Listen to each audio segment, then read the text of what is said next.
La conquista del espacio. El lejano espacio. El espacio está lleno de espacio. Los científicos siempre han estado fascinados por lo que es el espacio, o más importante, por lo que no es y lo que ocurre en él. Desde 1960 se han enviado sondas sin un destino específico, como un planeta o la Luna, sino a un lugar vacío entre planetas, el espacio profundo. La Pioneer 5 fue enviada para estudiar el espacio entre las órbitas de la Tierra y Venus. Los instrumentos científicos de a bordo estudiaron el movimiento de partículas, los campos magnéticos y los rayos gamma, y averiguaron que el espacio distaba mucho de estar vacío. En un periodo de 3 años, fueron lanzadas otras 4 sondas Pioneer dispersas alrededor del Sol en el espacio profundo para hacer un estudio detallado y comprensible de los efectos del Sol en el sistema solar, los vientos solares, el campo magnético solar y los rayos gamma. También estudiaron las tormentas solares y cómo afectaban a las comunicaciones en la Tierra. La serie Pioneer concluyó que para estudiar el espacio se debe observar más de cerca el centro del sistema solar, el Sol. A principios de los 70, Alemania Occidental y la NASA lanzaron las sondas Helios 1 y 2 utilizando 2 vehículos Titán de la Fuerza Aérea. Su objetivo era estudiar el Sol y fueron lanzadas en 2 órbitas heliocéntricas. En el proceso enviaron una sonda a la velocidad récord de 252.792 km/h. También consiguieron el récord por trazar la órbita más cercana al Sol. Ambas sondas estaban en una órbita elíptica en el interior de la órbita del planeta Mercurio más cercana, a 45 millones de kilómetros de la superficie del Sol. Enviadas para estudiar de cerca los procesos solares, tenían que completar su misión en 1980, pero continuaron enviando datos hasta mediados de los 80. Engine start, 6, 5, 4, 3, 2, 1. Ignition and liftoff of Discovery and the Ulysses spacecraft bound for the polar regions of the Sun. La Ulises fue otra aventura conjunta de la NASA y la Agencia Espacial Europea. Se lanzó en octubre de 1990 desde la bodega de carga de la lanzadera Discovery y fue enviada para investigar el Sol. Una vez liberada, un cohete propulsor de 2 etapas aceleró su velocidad para enviarla a Júpiter. Un tercer módulo la impulsó aún más lejos y más deprisa, y estableció un nuevo récord de velocidad. Esa sonda era única para una mejor observación del Sol debido a su órbita, perpendicular al plano de la eclíptica. En otras palabras, a 90 grados de la Tierra y de la mayoría de otros satélites en órbita. Este tipo de órbita es rara por la gran energía que requiere. La Ulises lo consiguió mediante una maniobra para sobrevolar Júpiter. Orbitando de esa forma, la Ulises podría investigar toda la superficie del Sol, incluso las regiones polares jamás vistas. Era posible que los paneles solares no suministraran la energía necesaria para los 10 paquetes experimentales de a bordo, y por eso la Ulises era alimentada por un generador termoeléctrico de radioisótopos. La Ulises llegó a Júpiter el 8 de febrero de 1992 y maniobró y realizó el giro. La gravedad del planeta gigante rechazó a la pequeña sonda y quedó en una órbita en un ángulo de 80,2 grados con respecto al plano de la eclíptica. La Ulises estudió las regiones norte y sur del Sol durante su órbita entre 1994 y 1995. Se había planeado que la misión terminara en julio de 2008, pero se quedó sin hidracina o se heló la que quedaba y finalizó antes. La sonda Ulises reveló algunas fascinantes vistas del campo magnético del Sol que se mueve cada 11 años o cada ciclo solar. Se lanzaron una serie de sondas robóticas para continuar estudiando nuestro medio solar. La SOHO, u Observatorio Solar y Heliosférico, es otra colaboración de la NASA y la AEE para estudiar no solo los vientos solares, sino el Sol de más cerca, desde su corona exterior hasta su núcleo. La cercana observación de la superficie y las manchas solares han llevado a numerosos descubrimientos sobre el funcionamiento del Sol. Junto con la Ulises y la SOHO, el Cluster 2, otro proyecto de la AEE, estudian la relación entre la Tierra y el Sol. El proyecto Cluster 2 consta de 4 satélites idénticos que vuelan en formación y operan en una órbita especial orientados hacia el Sol. La Tierra está protegida del impacto del campo magnético del Sol por la magnetosfera, pero esas explosiones generan tormentas que tienen efecto incluso en nuestra vida cotidiana. Tardan 2 días en llegar a la Tierra y por lo tanto viajan a casi 1000 kilómetros por segundo. Son muy rápidas y recorren una gran distancia. Es difícil apreciar esa distancia y lo pequeña e insignificante que es la Tierra y esa cosa enorme viniendo hacia nosotros. La nave SOHO monitoriza el Sol y su campo magnético, mientras que los 4 satélites Cluster orbitan la Tierra e informan de la dirección de la explosión solar. Durante las tormentas se desconecta la nave espacial y en este edificio hay personas trabajando en diferentes campos de la astrofísica que se ocupan de hacerlo cuando se produce una explosión solar, porque podría dañar los detectores. Actualmente respondemos rápidamente a esas cosas, pero pronto podremos hacer mucho más por los satélites de comunicaciones. Aunque esas explosiones no suponen una amenaza para la Tierra, sus efectos siguen siendo considerables. Sería un gran paso adelante poder predecir exactamente cuándo se va a producir una de esas explosiones. Por el momento podemos decir qué región del Sol parece que va a ser más activa. Pero no podemos predecir cuándo vamos a tener una tormenta peligrosa. La SOHO también ha roto el récord de encuentros con cometas. Hasta la fecha ha descubierto accidentalmente 620 que orbitan nuestro Sol.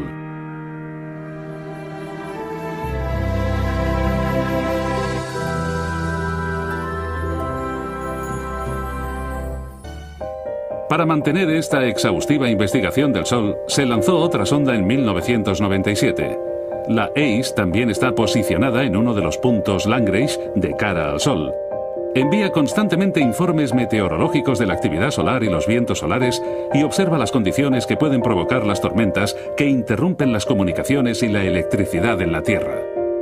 Cuando ocurre un evento en la superficie solar o se detecta una explosión, la ACE nos avisa con 1 hora de antelación de una interrupción o radiación que amenace a los astronautas en órbita. La nave espacial tiene suficientes reservas para operar hasta el 2024. Estudios científicos han revelado que ese espacio vacío está lleno de interesantes energías, de plasma, partículas, campos magnéticos y flujos parecido a un río de corriente rápida. La energía que emite el Sol se mueve por todo el sistema solar, llega a los planetas y las lunas que lo orbitan y crea olas de campos magnéticos y estelas de vientos solares y capas límite que tienen interesantes propiedades por sí mismas. Las radiaciones cósmicas y otras procedentes del exterior del sistema solar tienen otros efectos e influencias. El sistema solar al completo se mueve por el espacio, formando una gran ola de choque, capas límite, estelas y vórtices dentro del medio interestelar del espacio.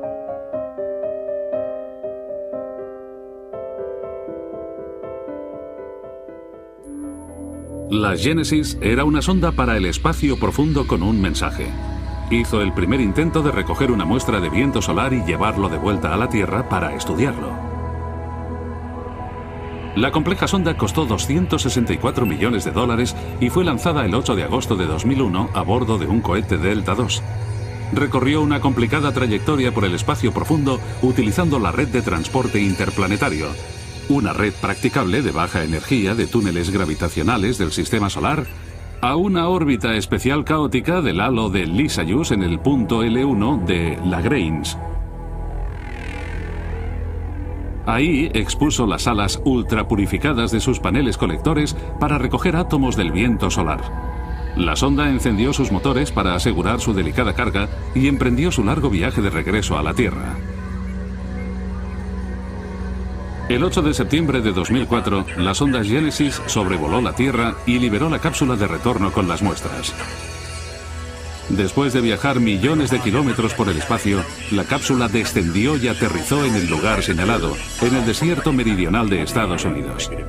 El paracaídas de la cápsula no se abrió y se estrelló destruyéndose y con ella su contenido.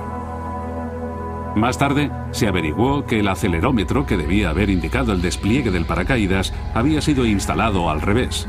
Afortunadamente se recuperaron algunos fragmentos y algunas muestras útiles, pero nuevamente se probó la inmutable ley de Murphy.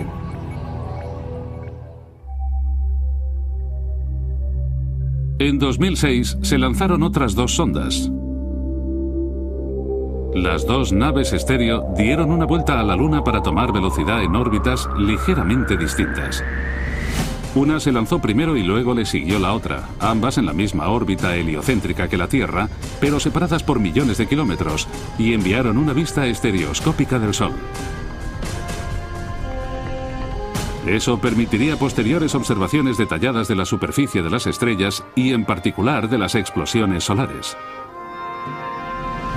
El mismo año, el Yohkoh o Solar A fue reemplazado por un segundo observatorio solar japonés, el Solar B, apodado Hinode, que fue lanzado desde el Centro Espacial de Uchinura el 23 de septiembre de 2006.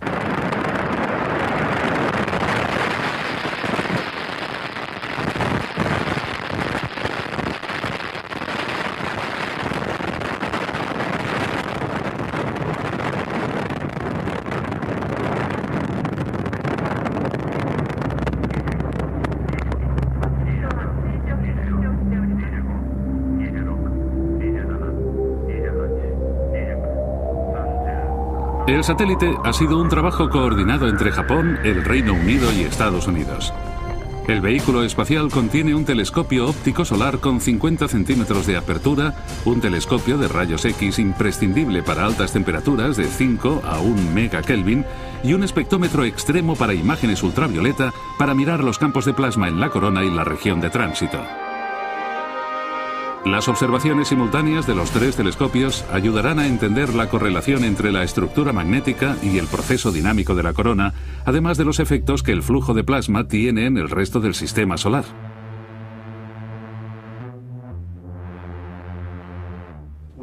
Ahora sabemos que el viento solar de las regiones polares es rápido, más de lo que habíamos visto antes en la eclíptica. A veces viaja a 800 kilómetros por segundo, aunque la velocidad que observamos normalmente en la eclíptica es la mitad de esa, y hemos averiguado que es muy normal en el viento solar. Llena gran parte de la heliosfera y del ciclo solar. Para observar los efectos del viento solar a grandes distancias, los científicos que estudian el plasma se han centrado otra vez en el mayor y más influenciable planeta de nuestro sistema solar, Júpiter y su enorme magnetosfera.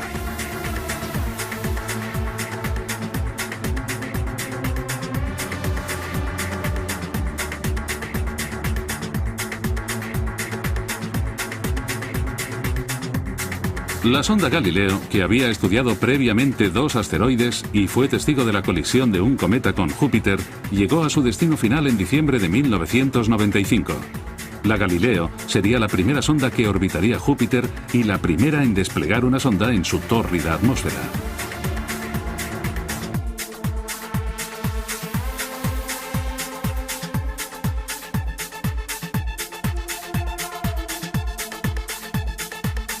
En sus 2 años de misión debía estudiar Júpiter y su magnetosfera. Lo consiguió trazando varias amplias órbitas elípticas alrededor del planeta que también le permitieron sobrevolar una de las grandes lunas jupiterianas.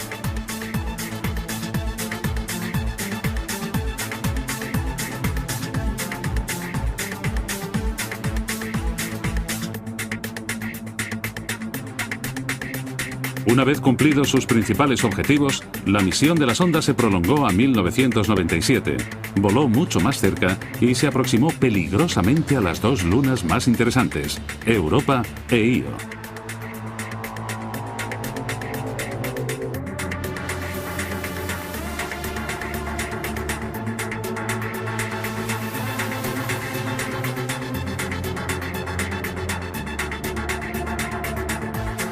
La sonda se acercó a una distancia de 180 kilómetros. Como los científicos creían, bajo la capa de hielo de Europa puede haber agua que contenga algún tipo de vida. Los niveles de radiación que rodean Io son tan altos que la sonda perdió varios sensores dañados. La Galileo terminó finalmente su misión en 2003, después de 14 años de servicio, y para evitar cualquier contaminación procedente de Europa, la sonda fue enviada deliberadamente a 50 kilómetros por segundo hacia la atmósfera de Júpiter, donde se destruyó.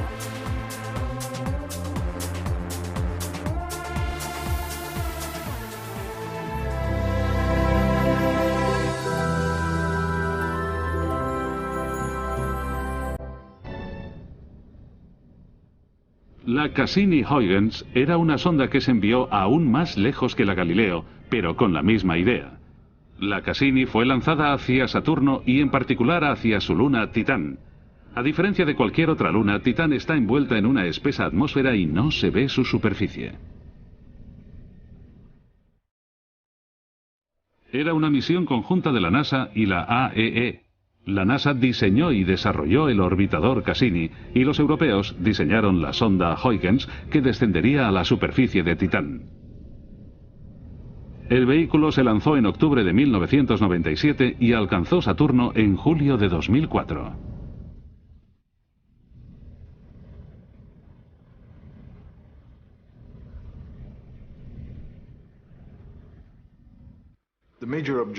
El objetivo principal de la sonda es medir las propiedades de la atmósfera de Titán para hacernos comprender el comportamiento de la atmósfera y usar sus sensores para hacer fotografías de la superficie.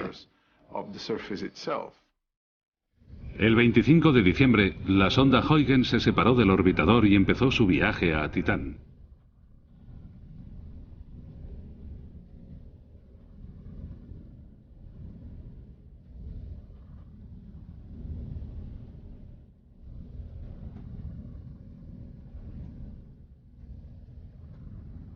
El 14 de enero de 2005, la sonda entró en la atmósfera de Titán y descendió a la superficie, y envió datos científicos e imágenes.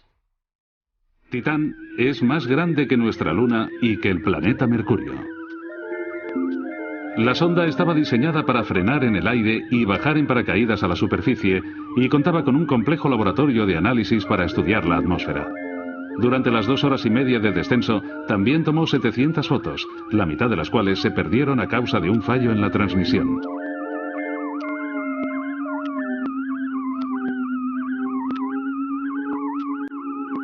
Con las obsesionantes ondas de radio emitidas por Saturno como melodía de fondo, la sonda Huygens llegó a la superficie y analizó y midió distancias y presiones. La atmósfera está compuesta por nitrógeno y contiene nubes de metano y etano.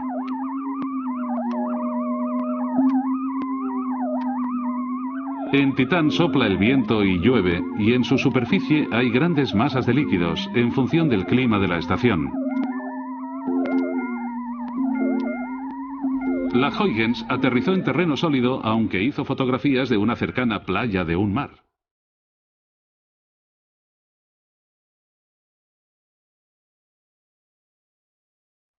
El radar de imágenes de la Cassini confirmó después la existencia de numerosos lagos que posiblemente contienen hidrocarburos.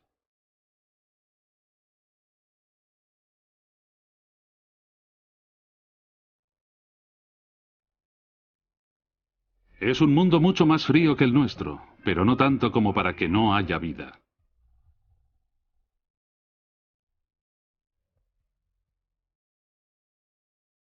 La sonda Cassini continuó su misión en órbita de Saturno. La principal era el estudio de la forma estructural y la dinámica de los anillos de Saturno, la composición de la superficie de sus lunas, cartografiar y medir la magnetosfera del planeta y los efectos que el viento solar tiene en esa región. Mientras estudiaba los vientos solares y el plasma, se hizo una interesante observación de una de las lunas mayores, Enceladus, que resultó ser un interesante descubrimiento. Vimos en los datos de magnetómetro que el cuerpo celeste actúa como un obstáculo para el flujo de plasma y que algo impedía que el flujo de plasma de Saturno llegara a la superficie. Y entonces dijimos, creemos que tiene atmósfera, pero hay que acercarse más para verlo. La siguiente órbita pasaba más cerca y se pudo ver, y se descubrió que esa luna tiene una atmósfera parcial y que hay agua en la superficie. Es una atmósfera muy exótica. Normalmente, cuando piensas en una atmósfera, la imaginas cubriendo totalmente el cuerpo celeste. Lo que hemos descubierto es que está concentrada principalmente en el Polo Sur. Tenemos una gran cantidad de vapor de agua procedente del Polo Sur, y el vapor de agua forma unos jirones en la superficie con aspecto de rayas de tigre. Esas rayas de tigre parten de puntos calientes, y es que el Polo Sur es extremadamente cálido comparado con el resto de la superficie, y por eso pensamos que se deben a la salida de vapor de agua procedente del Polo Sur. Los científicos han creído desde hace mucho que Enceladus es la fuente del anillo E de Saturno. El Enceladus es un cuerpo muy pequeño, con 500 kilómetros de diámetro. Esperábamos que estuviera helado desde su formación, pero lo que hemos visto es que hay una fuente de calor que causa que el hielo del Enceladus se vaporice. Algo está fundiendo el hielo y causa el vapor de agua que forma esa nube en el Polo Sur. En 2008, la NASA amplió en 2 años más la misión de los orbitadores.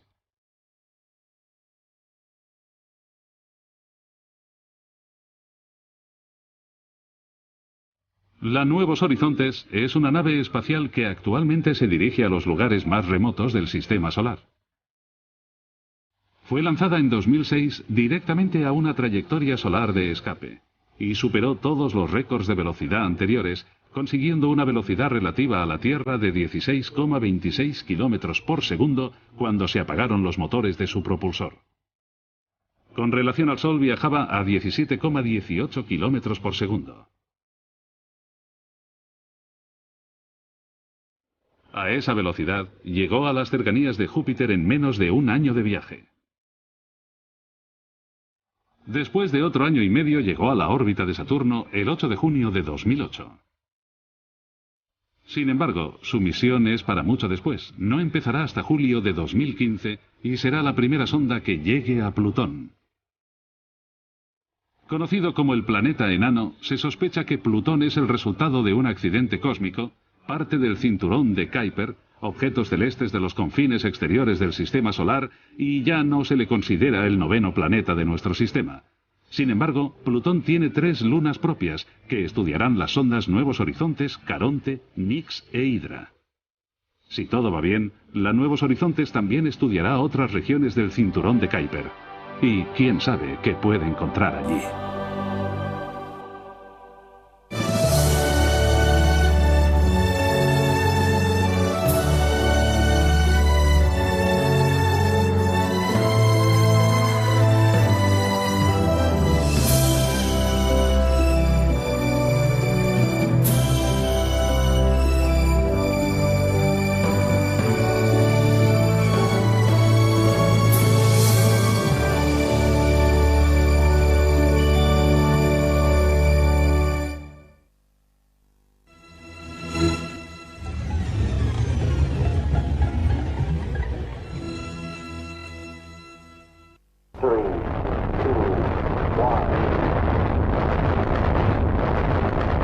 Lejos y más deprisa, y estableció un nuevo récord de velocidad.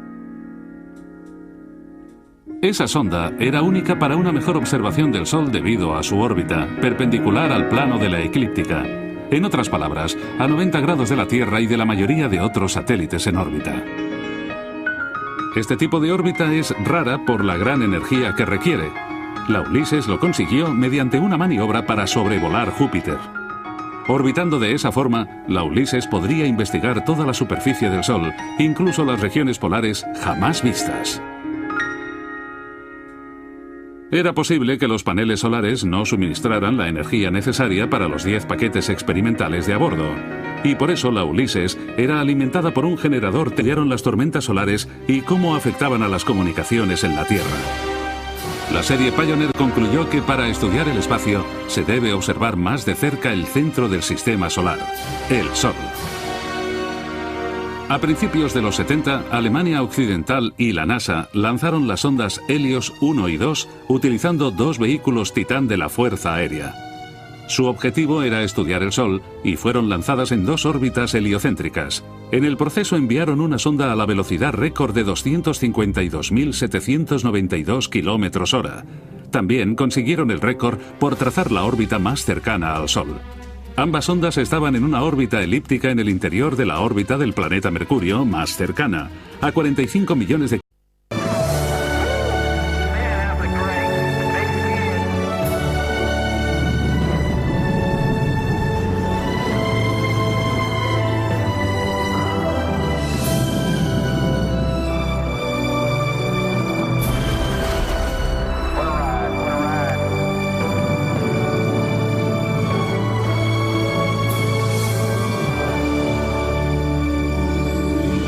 La conquista del espacio.